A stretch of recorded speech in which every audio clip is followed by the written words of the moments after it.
العزیزیہ reference میں نواز شریف کی متفرق درخواستوں پر سماعت اسلام ہائی کورٹ نے نیب سے 2 ہفتوں میں جواب طلب کر لیا۔ مریم اورنگزیب کا کہنا تھا جج کی ویڈیو نواز شریف کی بے گناہی کا ثبوت ہے۔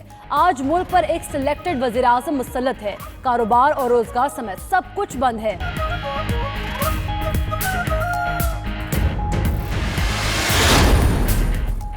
شہباز شریف کے خلاف سالڈ ویسٹ مینجمنٹ کیس کی تحقیقات نیب کی ٹیم کل لاہور میں شہباز شریف کے گھر جائے گی۔ سابق وزیر اعلیٰ کو آگاہ کر دیا گیا۔ نیب کی ٹیم نے شہباز شریف سے پوچھنے کے لیے سوالنامہ بھی تیار کر لیا۔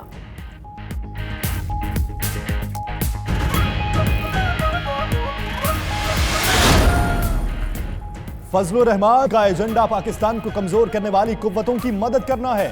والدین مولانا کے ذاتی مفادات کے لیے اپنے بچوں کو استعمال نہ ہونے دیں۔ علی امین گنڈاپور کی پریس کانفرنس۔ صوبائی وزیر میاں اسلم اقبال بولے مارچ کرنے والوں سے آئین و قانون کے مطابق نمٹیں گے۔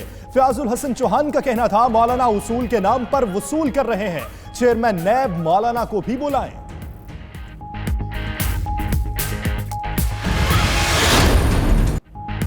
قاسم سوری ڈپٹی اسپیکر قومی اسمبلی کے عہدے پر بحال۔ سپریم کورٹ نے الیکشن ٹرائیبیونل کا فیصلہ معطل کر دیا۔ کیس کے فیصلے تک ضمن انتخاب نہ کرایا جائے، عدالت کا حکم امتناع جاری۔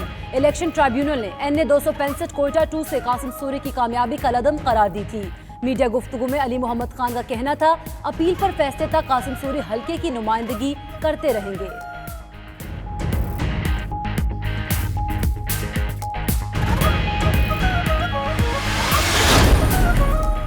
پاک چین تعلقات نئی جہتوں کی جانب گامزن۔ وزیر اعظم عمران خان آج 3 روزہ دورے پر بیجنگ جائیں گے۔ سی پیک ML1 سمیت معیشت پر بات چیت ہوگی۔ ادھر حکومت نے سی پیک اتھارٹی کے قیام کے لیے صدارتی آرڈیننس جاری کر دیا۔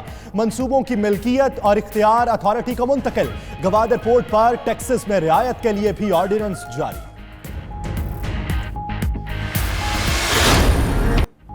حکومت کا ایک اور غریب دوست اقدام۔ وزیر اعظم عمران خان نے احساس سیلانی لنگر اسکیم کا افتتاح کر دیا۔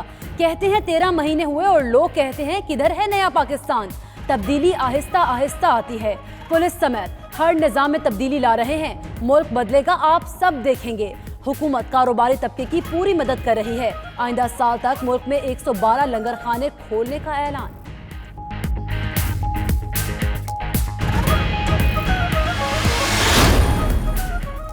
پاکستان نے بھارتی وزیر دفاع کا فائنینشل ایکشن ٹاسک فورس سے متعلق بیان مسترد کر دیا۔ ترجمان دفتر خارجہ کہتے ہیں بھارتی وزیر دفاع کا بیان حقائق کے منافی ہے۔ بھارت FATF کی پاکستان سے متعلق کارروائی پر اثر انداز ہو رہا ہے۔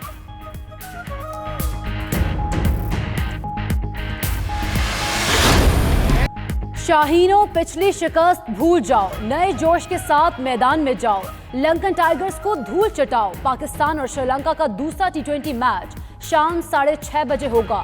قذافی اسٹیڈیم کے دروازے کچھ دیر بعد کھول دیے جائیں گے۔ شائقین کی فری شٹل سروس کے ذریعے گراؤنڈ تک آمد، چوکے چھکوں کی برسات دیکھنے کے لیے ہر کوئی بےتاب۔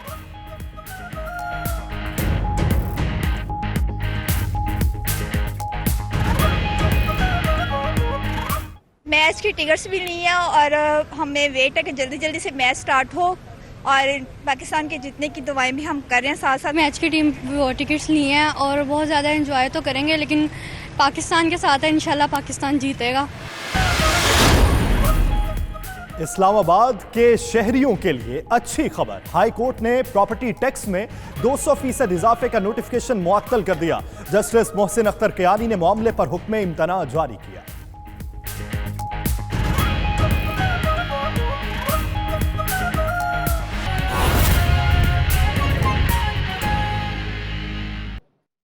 کانڈکٹ تھا ان جج کا، قانون پہ دھبا ہے۔ ان کو موجودہ حکومت پروٹیکشن دیتی ہے، 1.5 ماہ کے بعد ریپیٹریٹ کرتی ہے، وہ بھی جب سپریم کورٹ میں سماعت ہو رہی تھی کہ کیوں رکھا گیا ہے اس کو ministry of law and justice میں۔ اور ابھی تک وہ جج جو قانون پہ دھبا ہے، جس کا کانڈکٹ سارڈڈ اینڈ سٹنکنگ ہے، اس کے خلاف کارروائی شروع نہیں ہوئی۔ اور انہوں نے تسلیم کیا اور ایک جھوٹا ایفیڈیوٹ دیا झूठे एफिडेविट में कहा कि मुझे नवाज शरीफ ने और चंद लोगों के नाम दिए कि उन्होंने मुझे ब्लैकमेल करने की और ब्राइब करने की कोशिश की है। तो हम लोगों ने अपनी एप्लीकेशन में आज ये भी सवाल उठाया है कि क्या जज अरशद मलिक को ये ब्राइब और इन्फ्लुएंस करना, उस प्रेस कॉन्फ्रेंस जो मरियम नवाज ने वीडियो दी पाकिस्तान की आवाम को, उसके बाद याद आया? उन्होंने क्यों नहीं सुप्रीम कोर्ट के सुपरवाइजरी जज को दौराने समात ये बताया कि मुझे मोहम्मद नवाज शरीफ, जिनका मैं फैसला लिखने जा रहा हूं, उन्होंने मुझे इन्फ्लुएंस किया और मुझे ब्राइब किया? वो इसलिए नहीं बताया कि पूरा एफिडेविट झूठ पर मबनी है। उस एफिडेविट के अंदर जब अपना जुर्म साबित हो गया, जब अपनी चोरी अयां हो गई, जब पाकिस्तान की आवाम को ये पता चल गया कि दबाव के ऊपर 3 दफा मुंतखब वजीर आजम को के खिलाफ फैसला लिखवाया गया है, उस वक्त एफिडेविट भी आ गया और उस वक्त प्रेस रिलीज भी आ गई। हमारी एप्लीकेशन में यह भी सवाल उठाया गया है कि जब कार्रवाई शुरू नहीं हुई जज साहब के खिलाफ, जिन्होंने ये एफिडेविट और मीडिया पर प्रेस रिलीज दी, तो ये एफिडेविट किसने लीक किया? ये मीडिया को एफिडेविट किसने दिया? और क्या कानून इस बात की इजाजत देता है कि जज साहब प्रेस रिलीज इशू करें, जिस प्रेस रिलीज में पार्टी वो खुद है? क्या उन्होंने इस्लामाबाद हाई कोर्ट से इजाजत ली थी प्रेस रिलीज इशू करते वक्त? क्या उन्होंने एफिडेविट मीडिया को लीक करते वक्त, जिसमें मोहम्मद नवाज शरीफ का मीडिया ट्रायल हुआ, मुस्लिम लीग नून की तर्जुमान मरियम औरंगजेब मीडिया से गुफ्तगू कर रही थी। उन्होंने कहा कि जज अरशद मलिक के खिलाफ अभी तक कार्रवाई शुरू नहीं की गई है। जज अरशद मलिक ने झूठा हल्फनामा जमा कराया। हमने दरखास्त में कई सवालात उठाए हैं। मीडिया को जज का हल्फनामा किसने दिया, ये सवाल भी हमने अपनी दरखास्त में उठाया है। इस्लामाबाद में तर्जुमान मुस्लिम लीग नून मरियम औरंगजेब इस वक्त मीडिया से गुफ्तगू कर रही हैं।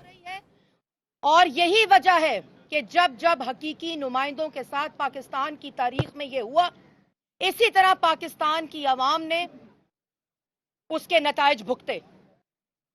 और हमने ये सवाल उठाया है इस एफिडेविट में कि क्यों अरशद मलिक साहब के खिलाफ अभी तक कोई इंक्वायरी नहीं हुई, तब के वो रिपैट्रिएट कर दिए गए हैं। और क्योंकि उन्होंने ये फैसला दबाव पर दिया, इन्फ्लुएंस दिया, और उनको आपने रिपैट्रिएट कर दिया, सजा नंबर 1। उनके खिलाफ इंक्वायरी शुरू कराने का हुक्म दिया, सजा नंबर 2। और उनके कॉन्डक्ट पे सॉडिड और स्टिंकिंग का धब्बा लग चुका है। लेकिन जो फैसला उन्होंने दिया वो बेगुनाह आज भी कोट लखपत जेल में है। इसका कोई पूछने वाला नहीं। इस पे सवाल उठाओ तो नालायक हुकूमत कहती है कश्मीर की बात करो। सवाल उठाओ कि आज 1 साल होने को आया है। नवाज शरीफ, साद रफीक, सलमान रफीक, राना सनाउल्लाह, हमजा शहबाज, मरियम नवाज, शाहिद खाकान अब्बासी, मिफ्ता इस्माइल, इमरानुल हक आज बेगुनाह जेल में है, क्योंकि नैब ने खुद अभी तक कोई रेफरेंस दायर नहीं किया। लेकिन ना पूछो इस पर सवाल कि क्यों वो जेल में है और ट्रायल के इस वक्त एक्यूज्ड है। उन पे कोई 1 रुपए की करप्शन साबित नहीं हुई। और सब के ऊपर एक कॉमन बात है, एक ऐसी बात जो सब केसेस के ऊपर कॉमन है। 3 दफा वजीर आजम, 3 दफा वुजरा और पाकिस्तान की आवाम की खिदमत की। लेकिन किस पर इल्जाम लगाया? सरकारी खजाने की करप्शन का कोई इल्जाम नहीं। आज तक इल्जाम है जाती कारोबार का। और जाती कारोबार में भी जब कुछ नहीं मिलता तो शाहिद खाकान पे, जो कि मुल्क का वजीर आजम, 2 दफा वजीर रहा, उस पे मिस यूज ऑफ अथॉरिटी। नैब कहती है कोई करप्शन नहीं हुई सर, आपने अपने इख्तियारात का तजावुज किया। और आप पे इल्जाम है कि आपने फॉरेन ऑफिस की गाड़ियां क्यों इस्तेमाल की, जो इस वक्त भी वजीर आजम इस्तेमाल कर रहा है, ये वो नालायक और नाअहल हैं जो टीवी प्रोग्राम बंद करते हैं। रऊफ क्लासरा साहब का टीवी प्रोग्राम बंद हुआ, नजम सेठी साहब का टीवी प्रोग्राम बंद हुआ, बाकी जितने लोगों का टीवी प्रोग्राम बंद हुआ, उन्होंने ऑनलाइन टीवी प्रोग्राम खोल लिए। और ये इतने छोटे लोग हैं ये इतना छोटी जहन का वजीर आजम है कि बात करता है कि अबसार आलम अपनी तनख्वाह वापस करे। आपने अपनी तनख्वाह वापस की जब आप पार्लियामेंट से फरार थे और इस्तीफे दिए हुए थे। उसने तो काम किया, उसने पेमरा की तारीख में जो डिक्टेटर ने कानून बनाया, उस कानून के होते हुए उसने पाकिस्तान के जो मीडिया था उसके हकूक का तहफ़्फ़ुज़ किया। उसको कहते हैं अपनी तनख्वाह वापस करो। ये है छोटी ज़हनियत। अभी इस वक्त का जो सदर है, वजीर आजम है, इस वक्त जो इस वक्त पार्लियामान में गुजरा है, सब अपनी तर्जुमान मुस्लिम लीग नून मरियम औरंगजेब मीडिया से गुफ्तगू कर रही थीं।